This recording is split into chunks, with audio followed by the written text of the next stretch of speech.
इस चुनाव को लेकर, जहां मैं ये बात भी फिर से स्पष्ट कर देना चाहती हूं कि हमारी पार्टी देश में जल्दी ही घोषित होने वाले लोकसभा के ये आम चुनाव अल्पसंख्यक समाज के लोगों के बलबूते पर ही पूरी तैयारी व दमदारी के साथ अकेले ही लड़े। आखिरकार खुल गई मायावती की बंद मुट्ठी। लंबे समय से बीजेपी और इंडिया गठबंधन दोनों को मायावती की चुनावी चाल का इंतजार था। विपक्षी गठबंधन इंडिया पुरजोर कोशिश में था कि बीएसपी इंडिया गठबंधन का हिस्सा बने और बीजेपी आलाकमान ऐसा नहीं होने की जुगत में था। आखिरकार अपने जन्मदिन पर मायावती ने 2 टूक ऐलान कर दिया।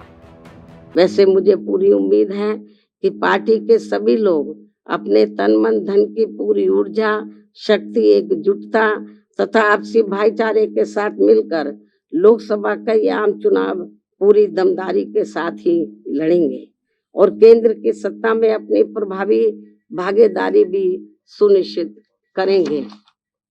इसके साथ ही इस चुनाव को लेकर, जहां मैं ये बात भी फिर से स्पष्ट कर देना चाहती हूं कि हमारी पार्टी देश में जल्दी ही घोषित होने वाले लोकसभा के ये आम चुनाव यहाँ गरीबों एवं उपेक्षित वर्गों में से विशेषकर दलितों, आदिवासियों, अति पिछड़े वर्गों, मुस्लिम व अन्य धार्मिक अल्पसंख्यक समाज के लोगों के बलबूते पर ही पूरी तैयारी व दमदारी के साथ अकेले ही लड़ेगी। मायावती के अकेले लोकसभा चुनाव लड़ने के फैसले के पीछे उनकी क्या रणनीति है, अगर उसको समझने की कोशिश की जाए तो पिछले लोकसभा चुनाव में मायावती को 10 सीटें मिली थी और बीएसपी का वोट करीब 21% रहा था। हालांकि 2019 में बीएसपी ने एसपी के साथ मिलकर चुनाव लड़ा था, जबकि 2024 में अकेले लड़ने वाली बीएसपी को एक भी सीट हासिल नहीं हुई थी। हालांकि उनका वोट प्रतिशत 19% रहा। अगर 22 के विधानसभा चुनाव की बात करें तो उनकी पार्टी को मात्र 1 ही सीट मिली, जबकि उनका वोट प्रतिशत 20% से भी नीचे रहा।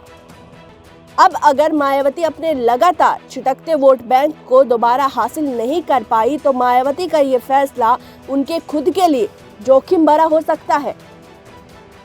उधर माना जा रहा है कि मायावती की एकला चलो नीति से विपक्ष को भी घाटा हो सकता है।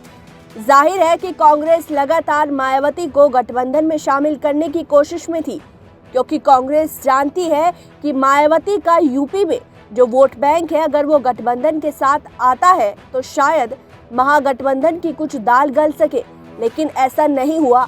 मायावती ने साफ कर दिया कि वो अकेले चुनाव लड़ेंगी।